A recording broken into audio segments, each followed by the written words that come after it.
अस्सलामुअलैकुम भलीकार हक मौजूद नाज़रीन तव्हां ॾिसी रहिया आहियो आवाज़ 360 एंड दिस इज़ अतला Sabir Shah. US Iran talks थियूं, MOUs थिया, अग्रीमेंट्स थियूं, का कंक्लूसिव डील ते ॻाल्हि पहुची न सघी। उन के बावजूद स्विट्ज़रलैंड टॉक्स, इस्लामाबाद टॉक्स, एतिरियूं कॉन्वर्सेशन्स, उन खां पोइ Pakistan as a mediator, Pakistan जेको पीस बिल्डिंग जा एफर्ट्स करे पियो, उहे केतिरे हद ताईं कमु अचनि पिया। Of course Pakistan is making great STRIDE. Qatar इलाही कोशिशि कई आहे त का कंक्लूसिविटी अचे इन सिचुएशन में। Switzerland is played a really important role.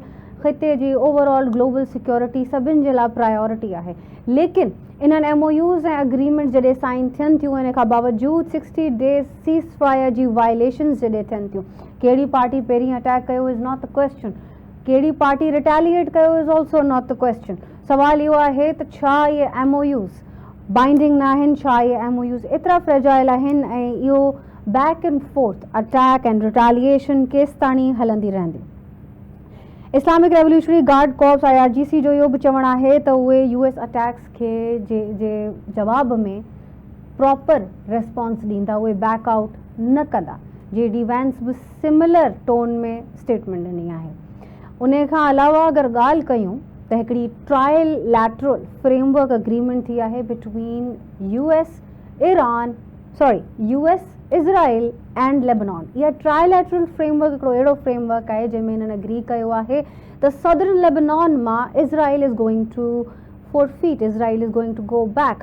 पर छा इहो एक्चुअली थींदो? ऐं उन खां अलावा इन ट्रायलैटरल फ्रेमवर्क में लेबनान मां Hezbollah has not been a part of the deal at all. Lebanon में Hezbollah felt this time completely ignored. त छा Israel is actually going to back out? ऐं उन खां पोइ अगरि इज़राइल वाकई सीज़ फायर करे थो ऐं वाकई अटैक्स बंदि थो करे, त छा उन खां पोइ Hezbollah is also going to stop? Apparently even this agreement, the trilateral framework, is as weak as it gets अगर इन में हिज़्बुल्लाह जी एग्रीमेंट या एटलीस्ट हिज़्बुल्लाह इन्वॉल्व न आहे। तमामु घणो ग्लोबल पॉलिटिक्स हिकिड़ो इलाही इंट्रस्टिंग शेप वठी चुकी आहे। असांखे इन टॉपिक ते वधीक ॻाल्हाइण जे लाइ जॉइन कयो आहे असांजे first guest GR Baloch, former diplomat. GR Baloch sahab, MOUs थिया, टॉक्स थिया, काफ़ी बैक एंड फोर्थ थियो, उन खां बाद बि एयर स्ट्राइक्स ऐं रिटेलिएशन जेका आहे सा थी ॾिठी पई वञे, इन जे बारे में तव्हांजो छा ख़्यालु आहे? ॾिसो हाणे ॿ तव्हां जेके ते मुद्दा बयानु कया न पंहिंजी क्वेश्चन में, one is the MOU between Lebanon and Israel and the MOU between Iran and the US। ॿ मुख़्तलिफ़ आहिनि, ठीकु आहे। So I will go to MOU between US and Iran for a while and then I go to Lebanon.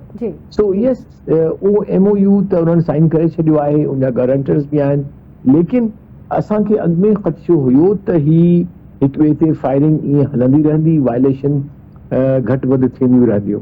So I hope त ही हिकिड़ो regular feature न बणिजी वञे, ऑफ एंड ऑन जेकॾहिं थियनि था त आई एम प्रिटी होपफुल के जेके विच में आहिनि धुरियूं, they will be able to उनखे करे वेंदा, सेटल ॿिन्ही जे दरमियान ॻाल्हि ॿोल करे, उन्हनि जे विच में जाकड़ो करे उनखे सॉल्व करे वेंदा।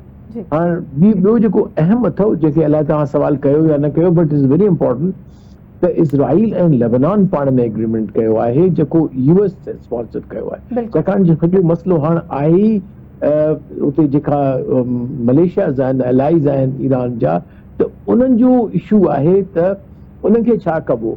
सो नाउ इट अपीयर्स त बि अमेरिका ऐं ॿियनि ख़ासि तरह इज़राइल इहो हाणे स्ट्रेटजी रखी आहे त लेबनान खे एंगेज करे स्टेट खे, ऐं अल्टीमेटली स्लोली हिज़्बुल्लाह खे डिसआर्म कयो वञे या एतिरो कमज़ोर करे छॾिजे जो हू इज़राइल लाइ ख़तरो न बणिजे। सो बेसिकली सॼी हिन ॻाल्हि ॿोल जो, चाहे ईरान अमेरिका जो आहे, चाहे इज़राइल लेबनान जो आहे, महवर इहो ई आहे त इज़राइल महफूज़ रहे, because that is the strategy of entire US and the waste.